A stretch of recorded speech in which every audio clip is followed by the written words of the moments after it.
અરે સર ધોરણ 10 નું 6 મે ના રોજ અમારું રિઝલ્ટ આવી ગયું સર. એ બી ક્લિયર છે કે અમારે આગળ 11 સાયન્સ જ કરવાનું છે સર. થોડાક વિદ્યાર્થીઓ એવા છે હજી મારા રિલેટિવ નો ભાણિયો કે સર મારી માસીની દીકરી કે સર મારા કાકાની છોકરી કે મારા મામાના ફોઈની દીકરી ઈ સર એવું કહે છે કે હું કોમર્સ લઈ લઉં તો સર શું મારે કોમર્સ લેવું જોઈએ? અરે મારા દોસ્તો મારો જવાબ છે ના. તારે એ જ લેવું જોઈએ કે જેનીમાં તને આગળ જઈને ઇન્ટરેસ્ટ આવવાનો હોય, જે કામ કરતા તું એન્જોય કરી શકવાનો હોય. અને મારા દોસ્ત એકવાર 11-12 સાયન્સ કર્યા પછી તારી પાસે બીજા ઓપ્શન, તારે સીએ સીએસ કે પછી કોમર્સની કોઈ બી સારામાં સારી બ્રાન્ચ કરવી હોય તો તારી પાસે બેસ્ટ ઓપ્શન છે. તારે આર્ટ્સ માટે એની સિવિલ સર્વિસીસની તૈયારી કરવી હોય, ચેક કરી લે છેલ્લા 10-12 વર્ષના રેકોર્ડ, એમાં પણ સાયન્સના વિદ્યાર્થીઓ ક્યાંક તને દેખાય જ જશે. તો મારા દોસ્ત મારી એક તને વાત છે, કોઈ બીજા મિત્ર કે અન્ય સંબંધીઓની વાતમાં આવ્યા વગર તે નક્કી કરી લીધું છે 11 સાયન્સ કરવું છે, તો હવેનું કામ મારું કે સર સૌથી મોટો પ્રશ્ન આગળ શું? આગળ 11 સાયન્સ છે અને 11 સાયન્સ નક્કી કરી લીધી છે તો હવે બે ઓપ્શન રહે છે, એક તો મેથેમેટિક્સ અને બીજું બાયોલોજી. એક છે એન્જિનિયરિંગ, એક છે આર્કિટેક્ટ, અથવા તો તને રસ છે કે નહીં સર મારે હાલ સાયબર સિક્યુરિટી કે હાલ જે આ online digital cyber security AI છે, ક્લાઉડ કમ્પ્યુટિંગ છે, એમાં તારું ફ્યુચર આગળ તું જોઈ રહ્યો છે, તો મારા દોસ્ત તારે એ ગ્રુપ લેવું જોઈએ, મેથેમેટિક્સ વાળું. બરાબર છે? અને ધારો કે તને એવું છે કે નહીં સર મારે તો આગળ જઈને દાંતના સારા ડોક્ટર બનવું છે, મારે ડેન્ટિસ્ટ બનવું છે, મારે એક સારું સર્જન બનવું છે, તો મારા દોસ્ત તારે ડોક્ટરી લાઈન માટે થઈને તારે સિલેક્ટ કરવું પડશે તારું બી ગ્રુપ.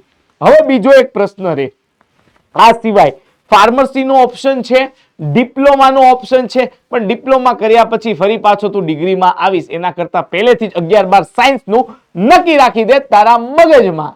હવે અહીંયા વાત રહી તારી પાસે કે ભાઈ ધારો કે એ ગ્રુપ કર્યા પછી કે બી ગ્રુપ કર્યા પછી એગ્રીકલ્ચરમાં તારું કરિયર સારું બનાવી શકે મારા દોસ્ત. બાયોટેકનોલોજી એન્જિનિયરિંગ પણ બેસ્ટ ઓપ્શન તરીકે અત્યારે ઉભરી આવ્યું છે.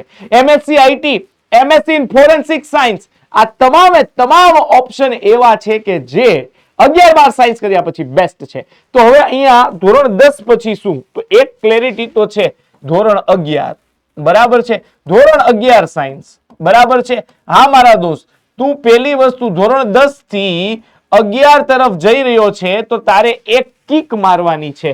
શું અહીંયા એક કિક તને વાગશે? આ કિક એવી વાગશે કે અત્યાર સુધી તું ધોરણ 10 એટલે કે માધ્યમિકમાં હતો, હવે ઉચ્ચતર માધ્યમિકમાં જઈ રહ્યો છે એટલે થોડુંક તને અઘરું તો લાગશે, થોડું અઘરું લાગશે શરૂઆતમાં.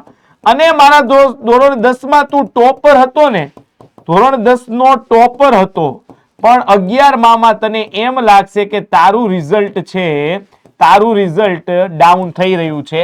આ કોમન વસ્તુ હશે, આ કોમન વસ્તુ હશે. આટલી વસ્તુ તો તારી સાથે બનવાની છે. આના માટે મેન્ટલી તૈયાર રહેજે, કારણ કે મારા દોસ્ત અત્યાર સુધી ધોરણ 10 આ હતું, હવે ધોરણ 11 સાયન્સ આ દરિયો છે, તો એમાંથી તને તરવતા અમે શીખવીશું. તો એના માટે તારે શું કરવાની? ધોરણ 11 સાયન્સ, ધોરણ 11 સાયન્સ ધારો કે તે એ ગ્રુપ અથવા બી ગ્રુપ લીધું છે તો એ ગ્રુપ માટે એટલે કે મેથ્સ માટે એટલે કે ફિઝિક્સ, કેમેસ્ટ્રી અને મેથ્સ એન્જિનિયરિંગમાં કરિયર માટે આપણી બેચ છે મારા દોસ્ત અર્જુના JEE 2027, પણ અહીંયા ગુજરાતી.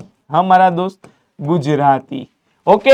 અને હવે ધારો કે તે નક્કી કર્યું છે કે નહીં સર મારે તો બી ગ્રુપ કરવું છે, તો મારા દોસ્ત તારા અહીંયા સબ્જેક્ટ થઈ જશે ફિઝિક્સ, કેમેસ્ટ્રી બરાબર છે, ફિઝિક્સ, કેમેસ્ટ્રી અને મારા દોસ્ત બાયોલોજી બરાબર. આ 3 સબ્જેક્ટ છે તારા માટે થઈ જવાના છે. Okay fine. ફિઝિક્સ, કેમેસ્ટ્રી અને બાયોલોજી આ 3 સબ્જેક્ટ તારા માટે થઈ જવાના. તો એના માટે આપણી બેચ છે અર્જુના ગુજરાતી નીટ. કારણ કે મારા દોસ્ત તારા માટે અગત્યનું શું થઈ જશે? બી ગ્રુપ માટે તારા માટે અગત્યનું શું થઈ જશે બી ગ્રુપ માટે? તો કે નીટ એક્ઝામ. કઈ એક્ઝામ અગત્યની થઈ જશે? નીટ એક્ઝામ. તો મારા દોસ્ત આના માટે મેન્ટલી તારે પ્રિપેર રહેવાનું છે ને. અર્જુના બેચ અત્યારે 2027 ની જે અત્યારે ચાલી રહી છે ને એની ઓફર ખૂબ મસ્ત છે. એનરોલ થઈ જા. હા, તું સારી સ્કૂલમાં ભણતો હશે, પણ મારા દોસ્ત આપણી પીડબ્લ્યુ ગુજરાતીની જે ફેકલ્ટીની ટીમ છે ને, એ તને A to Z વસ્તુ જે સ્કૂલમાં સ્કીપ થઈ ગયું છે, ક્યારેક તું એબસેન્ટ રહ્યો ને, recorded form, live lecture, DPP solution, class note, short note, mind map અને હજારોથી વધારે ક્વેશ્ચન કે જે તને પ્રેક્ટિસ કરવા મળશે, રેકોર્ડેડમાં PYQ સેશન મળશે. તો મારા દોસ્ત હવે આનાથી વધારે શું જોઈએ? તો આપણું કામ મસ્ત થઈ જાય. તો મારા દોસ્ત ખાસ કરીને આપણી જે અર્જુના JEE અને નીટ ગુજરાતી, બરાબર, આ ગુજરાતી ખાસ લખવું જરૂરી છે. આ બેચમાં તને વન સ્ટોપ સોલ્યુશન મળી જશે. વન સ્ટોપ સોલ્યુશન, બરાબર છે. તો ભૂલ્યા વગર રિઝલ્ટ આવી ગયું છે તો મૂંઝાવાની જરૂર નથી. તારે પીડબ્લ્યુ ગુજરાતીના આ બે કોર્સ લઈ લેવાના છે અને ભાઈ શરૂઆત કરવાની છે. શરૂઆત કરવાની છે એક નવી સફરની. અને તારા ગુરુ દ્રોણ તારી ત્યાં રાહ જોઈ રહ્યા છે. વિશ્વ પિતામાં તારી રાહ જોઈ રહ્યા છે અને વાસુદેવ કૃષ્ણ પોતે રાહ જોઈ રહ્યા છે કે જે તારા ગુરુ સમાન છે.